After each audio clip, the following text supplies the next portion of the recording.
Hello everybody, this is Gerudo, and welcome to this very random Let's Play for Link's Crossbow Training.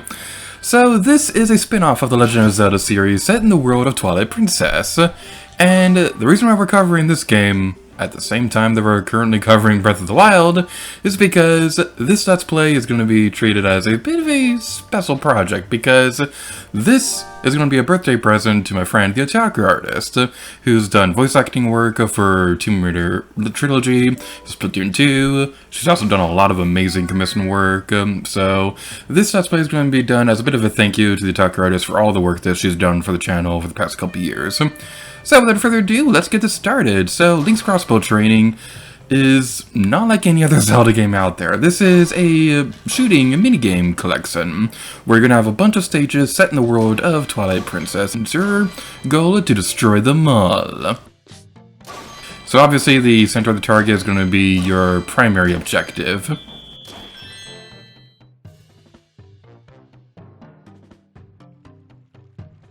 You can also attack jars like this over here to get some few extra points. Those are pretty great for racking up additional points if you need them for when the targets are taking a little bit longer than usual to get set up and things like that.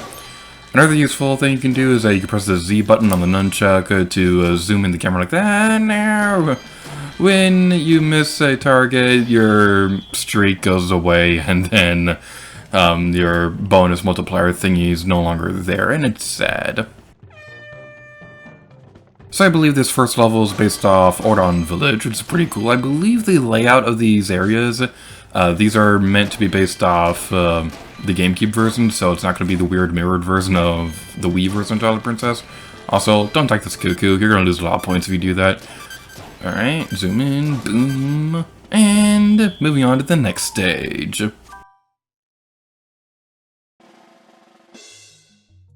So I believe it's 20,000 to get to a bronze score and things like that. I'm not going to make it a top priority to get the best score possible in each of these stages.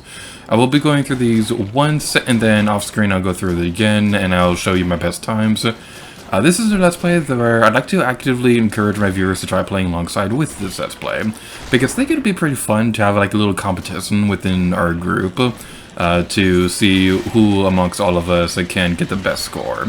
When you defeat a green enemy like that, they will give you a rapid blaster crossbow. So that's pretty nice. So one of the things I'd like to do is that throughout these videos I'd also like to discuss the development history of this game as well, because the development history of Link's Crossbow Training is very interesting. It's not really that talked about.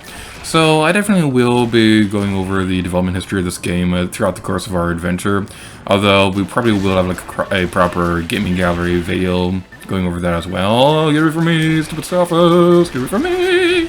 Get it for me! There we go! Alright. I believe this arrow means that our score is down from before, which is a little unfortunate. If we can at least get a bronze rank, that'd be nice. I'm not going to make it a top goal to get the best possible rank ever, like I mentioned before. Next up, we're going to be going across this area. I believe this is the opening to Arbiter's ground or something like that. And this is a ranger style mission. Basically what this means is that you'll be able to freely explore this area and to fight the enemies that you come across. I kind of wish the entire game was like this, but unfortunately that's not the case. That was going to be the case though, because originally Nintendo wanted to make this like a fully fledged epic adventure, like a traditional Zelda game, but Shigeru Miyamoto decided to not go with that idea at all, because it would have taken a very long time to develop a traditional 3D Zelda game with this style. So they decided that it was better to basically make a very simple game that could be picked up and played. And there's nothing wrong with that, it's just that I kind of feel like this game doesn't go as far as it should have with making a game of this style. Now it is still a very fun, simplistic game, don't get me wrong. It's a great spin-off, and it's probably one of my favorite Zelda spin-offs ever.